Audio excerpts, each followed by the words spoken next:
I'm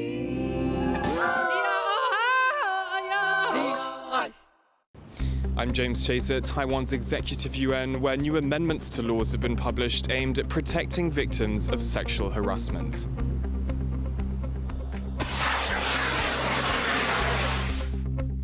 Taiwan's troops gear up ahead of the country's largest annual military exercises. A victim of human trafficking reveals the shocking abuse he suffered in Cambodia. Plus, we're in Kaohsiung, southern Taiwan, for the 2023 Beer Rock Festival. It's a celebration of music and, well, beer. Oh, and it's a scorcher.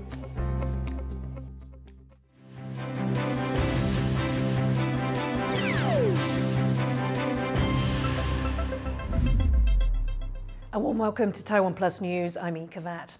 Police have closed the case on the alleged drugging of kindergarteners due to a lack of evidence.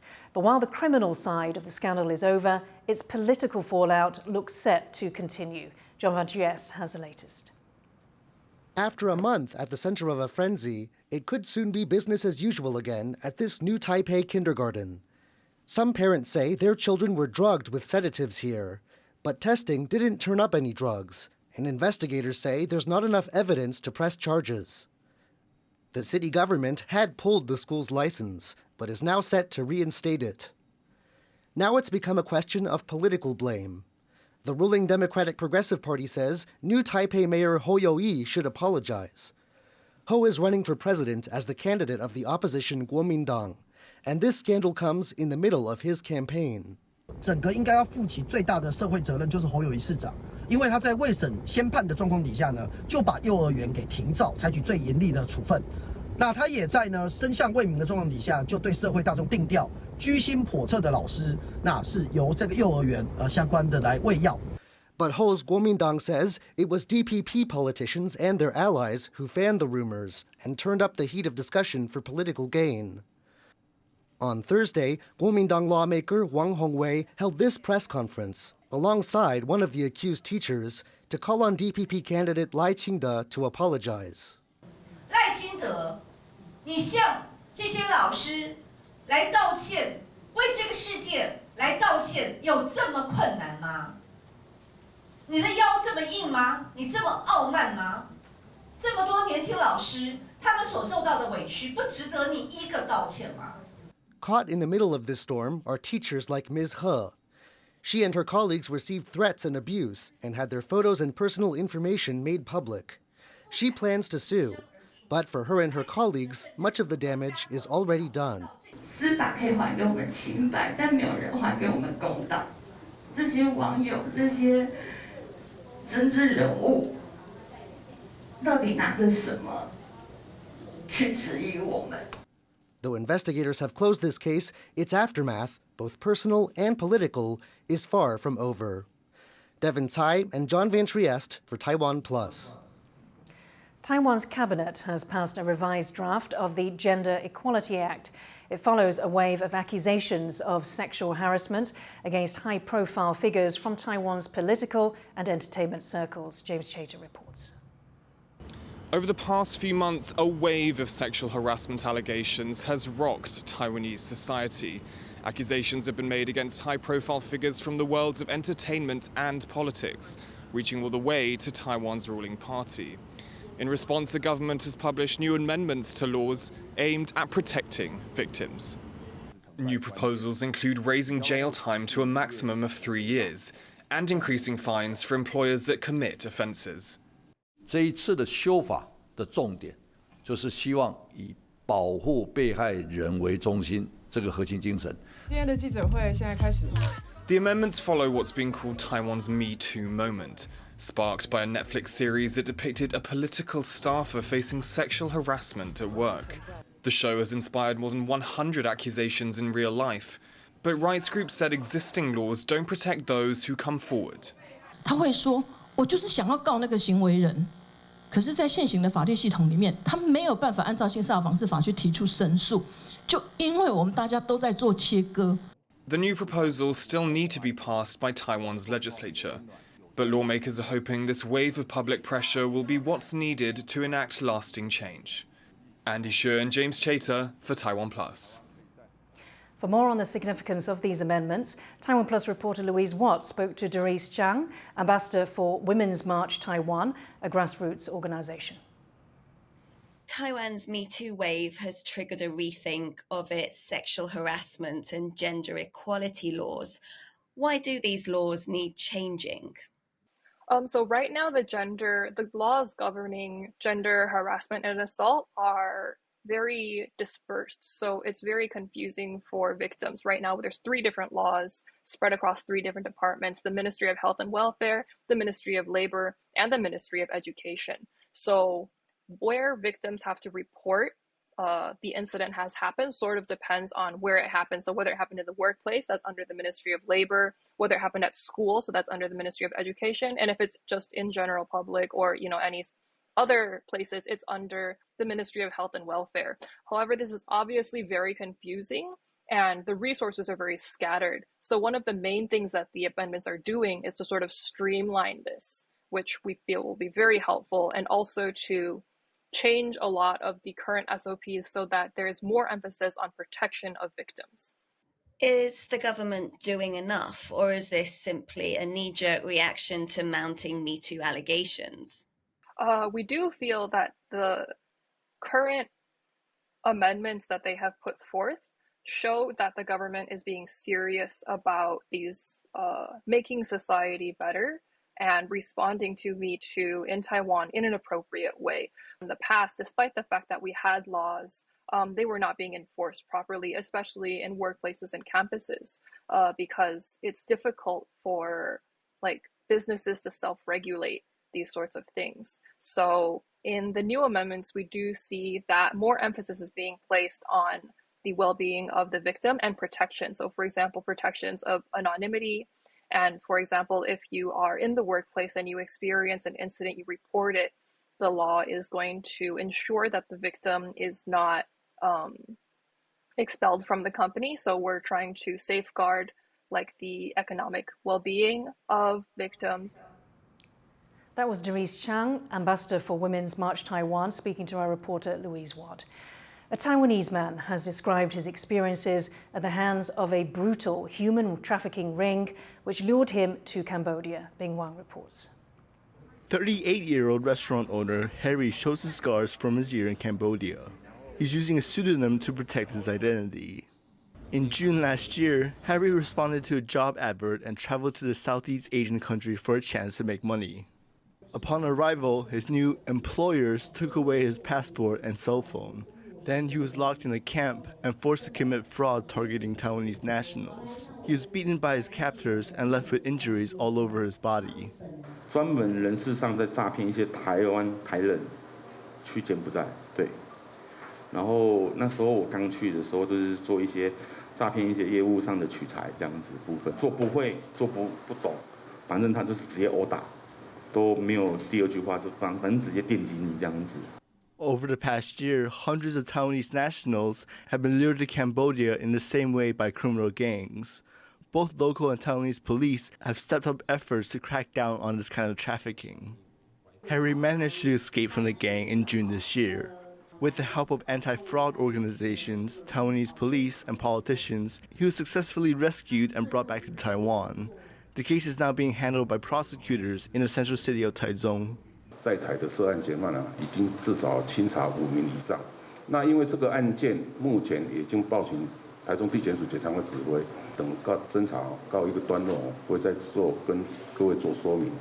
Cases of Taiwanese nationals being subjected to trafficking, extortion, and torture have shocked the nation in recent months. Harry has come forward to share his story in the hope that no one else will fall victim to the traffickers. And authorities have warned the public to be wary of ads that seek to lure job seekers overseas with offers of highly paid jobs. Klein Wang and Bing Wang for TaiwanPlus. Taiwan has conducted a rehearsal for its upcoming annual Han Kuang military exercises, which focused on coastal defense. Our reporter Jaime Ocon was there. Taiwan's military is wrapping up a practice coastal defense exercise here at the Port of Taipei, just 30 kilometers away from the capital. Soldiers here are training how to move supplies and equipment from the base nearby to the coastline. Now, soldiers dressed in red, those are supposed to be the opposing enemy forces. Now, they're trying to make a beachhead and trying to land additional forces on the beach. Now, Taiwan's job is to use a combination of tanks, amphibious landing crafts, and Humvees armed with missiles to keep them from establishing a beachhead. There was also a reconnaissance drone in the air providing surveillance for the soldiers on the ground. And it wasn't just ground forces. Navy and Coast Guard ships were also in the vicinity, providing extra support and laying mines in case of an additional landing. This is all just a rehearsal for the upcoming Han Kuang military exercises. Those take place at the end of the month and last for 5 days. It's the country's largest annual drills, and Taiwan is going to simulate how it would respond to an attack from China.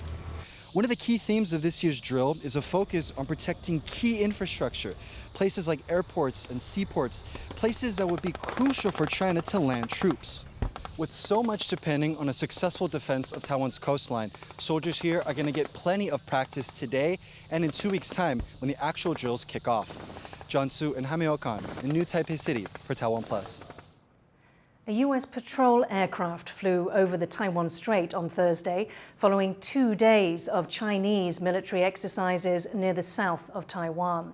The P-8 Poseidon aircraft that conducted the flyover is part of the U.S.'s 7th Fleet, which operates in the Pacific region. Previous instances where the U.S. has sent ships and aircraft through the Taiwan Strait have angered China, which considers the area as part of its territory. In a statement, the 7th Fleet said the transit demonstrates the United States' commitment to a free and open Indo-Pacific. It also said its operations are in accordance with international law. Chinese hackers reportedly accessed the email accounts of the U.S. Commerce Secretary and other senior officials. Microsoft and U.S. authorities say they became aware of the hack last month. They say Chinese hackers, likely affiliated with China's military or spy services, looked at the emails in May. This was just weeks before U.S. Secretary of State Antony Blinken visited China. The U.S. says it's investigating the hack and that no classified email or cloud systems were affected. NATO says China is a major challenge to its interests, security and values. The alliance of European and North American countries says China wants to project power but is opaque about its military buildup. NATO issued the statement during a summit of heads of state in Lithuania. It also said China's cyber operations and disinformation campaigns target NATO members and harm their security. In response, China says NATO's statement is a deliberate attempt to discredit it. Coming up, we visit a temple in Taiwan's south that's using modern technology to breathe new life into ancient traditions.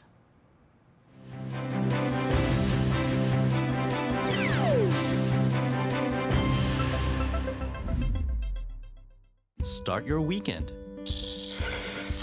with a cup of coffee and a moment to reflect on what happened this week. Hello and welcome. We've got you covered, from defense and politics to high tech and the arts. Not just to Taiwan, the whole world is watching. You make the coffee, we make the news. Here's what happened on TaiwanPlus.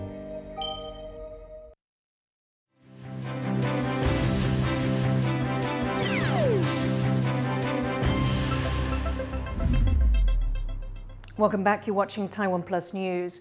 Lawmakers in Thailand have started voting for the country's next Prime Minister. Joyce Tseng is in Bangkok with a look at the twists and turns surrounding the election. It's a long day for Thailand as it awaits a decision from its parliament on the country's next Prime Minister. Lawmakers are just beginning their crucial votes. They arrived here at Parliament Complex on Thursday morning for a 6-hour pre-vote deliberation. Now, only one candidate is up for consideration today, and that is Pita Limjarenrat. He's the 42-year-old Harvard-educated leader of the Move Forward Party, which has positioned itself as reformist. The vote requires that a joint majority be reached between 500 MPs elected by the people and 250 senators appointed by the previous military junta. That means at least 376 lawmakers must back Pita for him to win. Today's discussions on PETA's candidacy has largely turned into a royal defamation debate.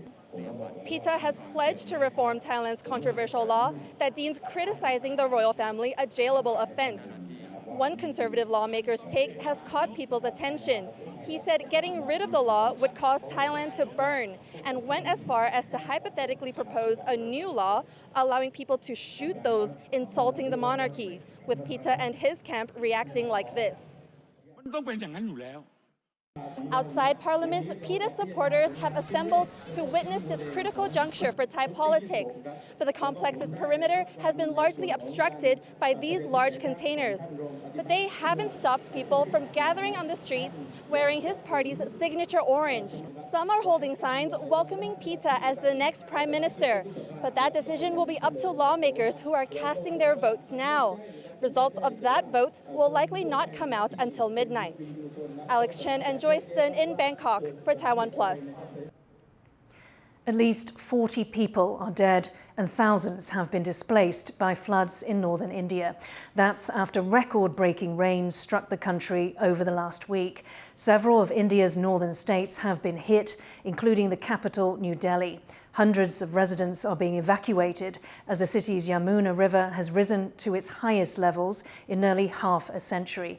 Landslides and flash floods across the country have killed hundreds this monsoon season. Experts warn that extreme weather like this will become more widespread as the climate crisis worsens. New footage has emerged of floods in southwestern China. Water poured from a bridge in Sichuan province on Tuesday after heavy rain. More than 40,000 people were evacuated from the area, which has been battered by downpours. According to state television, over 30 centimeters of rain fell in parts of Sichuan in less than a day. Flooding and mudslides across central and southwestern China have destroyed homes and killed several people. This comes just weeks since the country experienced a record-breaking heat wave. Chinese authorities are already warning of more extreme weather throughout Chiayi. Now, you may love or hate bubble tea, but we can all agree expired tapioca pearls in your drink would leave a bad taste. Authorities in Taiwan have found that from May to November last year, exporters sold 27 metric tons of out-of-date boba pearls to Japan. Some of these pearls had expired 2 years ago. The vendors reportedly made almost $100,000 in profits. Japan is a major importer of tapioca pearls from Taiwan. Taiwanese authorities have since seized the offending boba and have charged the suppliers. Taiwan boasts abundant biodiversity. Healthy ecosystems can be found across the country, and often these are helped along by eco-friendly farming practices. Sally Jensen has more. A normal day smoking the bees on the Jian family farm. But as Jian Wuyan scrapes off the excess nest, someone is watching hungrily. 接下来这个就是我们不要的醉草，这个主要就是那个雄蜂蛹。 That's the part this crested honey buzzard likes most. 那个就是它的牛排。Rare in Taiwan, the crested honey buzzard is protected by law. Jian and his family know how important the raptor is to the local ecology and wildlife, so he is happy to leave its favorite bee pupae scraps out to enjoy. The honey buzzard isn't just scrounging for scraps, though. They also provide an important service to beekeepers and the bees as well. 但是无蜂蛹，阮芳嘛无得到饲啦。为什么？因为伊食虎头芳啦，虎头芳是咪用天敌啦。 This symbiosis shows the success of the wildlife-conscious agriculture the Jian family practices, experts say. 他用蜂来取蜜这件事情，他就是去跟大自然分享一块东西，所以他也很愿意跟其他的生物来分享这片土地生产的东西。 Their farm does not use pesticides and only practices agroecology, which has seen them win awards. But for them, it means more than that. 我们就是保有我们的环境，然后让物种得以延续，而不是为了这些物种去改变很多的地貌。 And as long as farms like the Jian families are doing this important work, Taiwan and its vital species can continue to enjoy nature's sweet abundance. John Su and Sally Jensen for TaiwanPlus. Every summer, people in Taiwan lay out offerings for Ghost Month, which is the 7th month on the lunar calendar. Now, a 300-year-old temple in Taiwan's southern city of Chiayi is giving an ancient tradition a modern twist. Yu Jinghuang takes a look.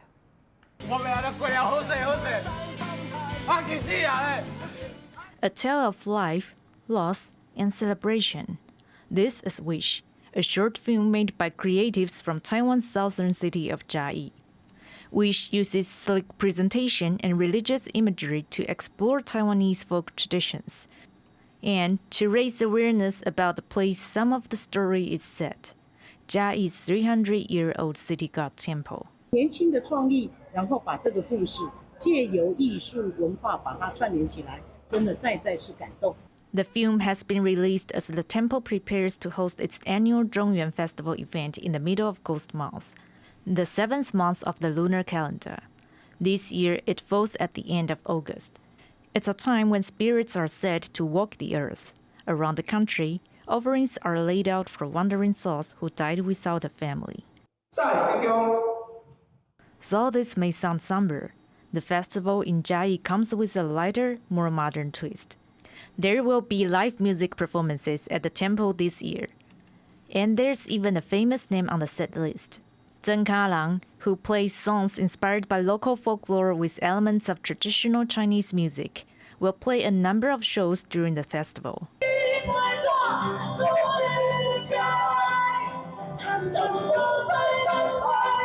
Temple organizers hope the event, and the short film that goes with it, will bring more people to the area and help revitalize interest in its historic temple among young people especially. Justin Wu and Yu Jinghuang for TaiwanPlus.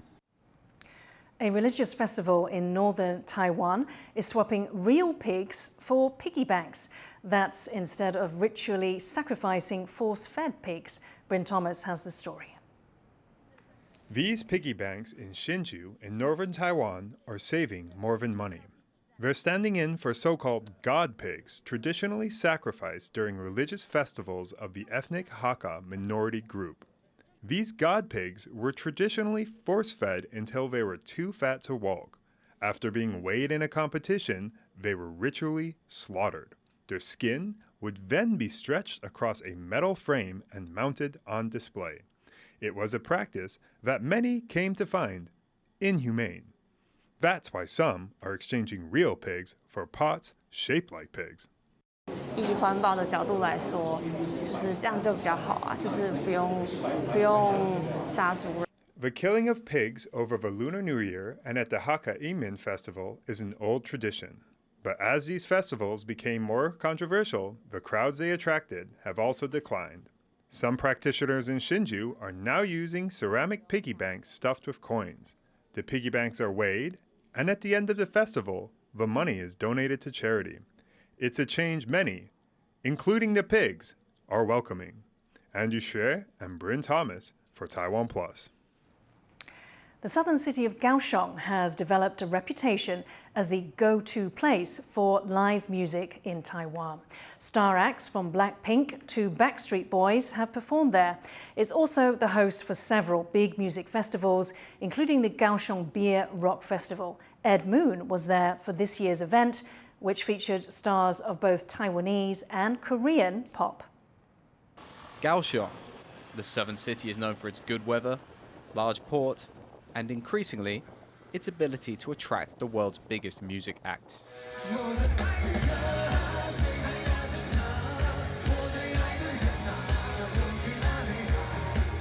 The Kaohsiung Beer and Rock Festival has been a highlight of the city's music calendar for years.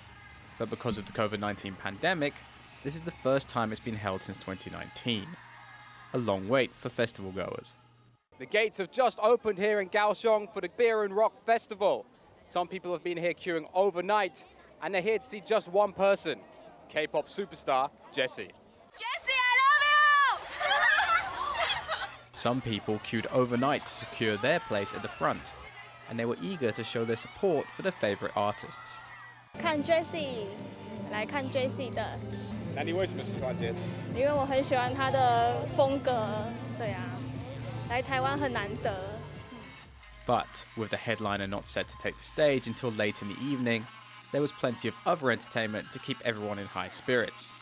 As the event's name suggests, beer was high on the agenda, and plenty was available, along with other refreshments much needed on a day where temperatures spiked into the mid-30s. Before the main event, some of Taiwan's biggest acts took to the stage, from punk to R&B and hip-hop. They kept the crowd energized in the sweltering heat. Kaohsiung! Make some noise! Oh my God!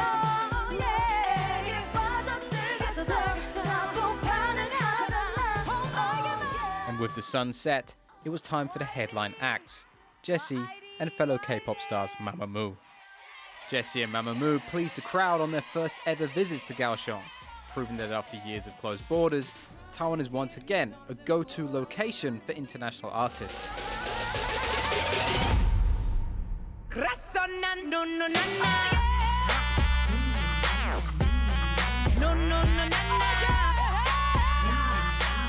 And as the festival ended, these fans were left looking forward to their next chance to celebrate the port city and see their music idols up close. Karma Shu, Yvonne Yang, and Ed Moon in Kaohsiung for TaiwanPlus. Thank you for watching TaiwanPlus News. Finally today, we'll leave you with images of the first rock hopper penguin chick to hatch at Chicago's Shed Aquarium in 8 years. I'm Ecofriendly. Take care and see you next time.